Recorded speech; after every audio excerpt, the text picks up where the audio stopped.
Hi மக்கள், இன்றைக்கி நம்ம செவ்வாய் கொழுக்கட்டை பண்ண போகிறோம். செவ்வாய் கொழுக்கட்டை அப்படின்னா என்னென்னு கேட்காதீங்க. நான் சின்ன வயசுலலாம் சாப்பிட்ருக்கேன். பசங்க வந்து ஸ்கூலில் வந்து கொண்டு வருவாங்க. ஃப்ரெண்ட்ஸ் வந்துட்டு அவங்க வீட்டில் சாமி கும்பிட்டாங்க அப்படின்னு. இது எப்படி கும்பிடுவாங்க அப்படின்னா, ஒரு 4-5 வீடு சேர்ந்துப்பாங்க. ஒரு 4-5 வீடு, ஒரு 10 வீடு இந்த மாதிரி சேர்ந்துப்பாங்க. அந்த வீட்டில் இருக்க லேடிஸ்லாம் வந்துட்டு ஒவ்வொரு வீட்டில் மாவு போட்டுட்டு ஒவ்வொரு வீட்டுக்கும் அவங்கவுங்க வீட்டுக்கு எவ்வளோ இது தேவையோ, அந்த கொழுக்கட்டை தேவையோ அதுக்கேற்ற மாதிரி மாவு கொண்டு வருவாங்க. காப்பிடி, அரைப்பிடி மாவு இந்த மாதிரி கொண்டு வந்து எல்லா மாவும் ஒன்றா போட்டு ஒன்றா பிசைஞ்சு இந்த மாதிரி உருண்டை பிடிச்சிட்டு அதை வந்து சாமி கும்பிட்டு சாப்பிடுவாங்க. லேடிஸ் மட்டும்தான் சாப்பிடுவாங்க.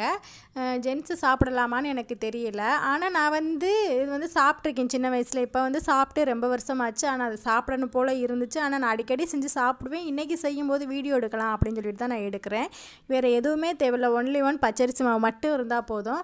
இதில் உப்பெல்லாம் சேர்க்கக்கூடாது. பச்சரிசி மாவு தேவையான அளவு எடுத்துகிட்டு நம்ம வந்து பச்சை தண்ணியை வந்து தெளித்து நல்லா நம்ம பிசைஞ்சிட்டு இந்த மாதிரி குட்டி குட்டியாக உருட்டி நம்மளுக்கு எந்த ஷேப்பில் வேணுமோ அந்த ஷேப்பில் வந்து நம்ம வந்து வச்சு நம்ம பிடிச்சி வச்சுட்டு நம்ம வந்து ஸ்டவ்வை பற்ற வச்சுட்டு தண்ணி வந்து காய வைக்கணும். தண்ணி காய வைக்கும்போது நம்ம கொஞ்சமாக பண்ணுறோம்னா சின்ன பாத்திரத்தில் வச்சுக்கலாம். இதுவே இது நிறையா பண்ணுறோம் அப்படின்னா கொஞ்சம் அகலமான பாத்திரத்தில் நிறையா தண்ணி வச்சுக்கணும். ஏன் அப்படின்னா இந்த உருண்டைகள் போடும்போது அது வந்து நல்லா வெந்து தனித்தனியாக கலண்டு வரணும். அப்போ தான் வந்து அது நல்லாயிருக்கும். இல்லைன்னு வச்சுக்கோங்களேன், ஃபுல்லாக கரைஞ்சி கூழு மாதிரி ஆயிரும்.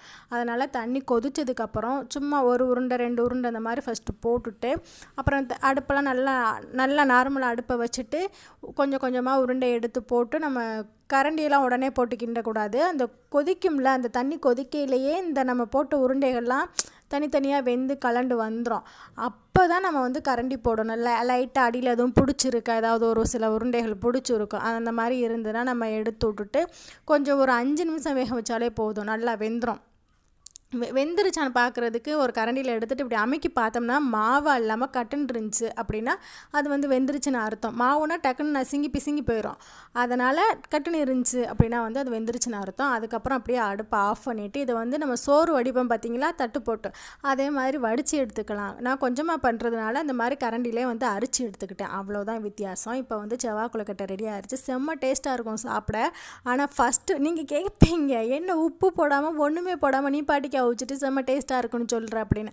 இதில் முக்கியமானதே வந்து தேங்காய் தான். தேங்காய் வச்சு சாப்பிட்டா தான் டேஸ்ட்டாக இருக்கும். அப்படியே சாப்பிட்டோம்னு வச்சுக்கோங்களேன், கொழுக்கட்டை மட்டும் நல்லாவே இருக்காது. ஒரு கொழுக்கட்டை எடுத்து வாயில் போட்டுக்கணும், ஒரு கடி தேங்காய் வந்து கடிச்சிக்கிறோம். அப்படி சாப்பிட்டோம்னா செம்மையாக இருக்கும். அவ்வளோதான். வீடியோக்கு லைக் பண்ணுங்கள், சேனல் சப்ஸ்கிரைப்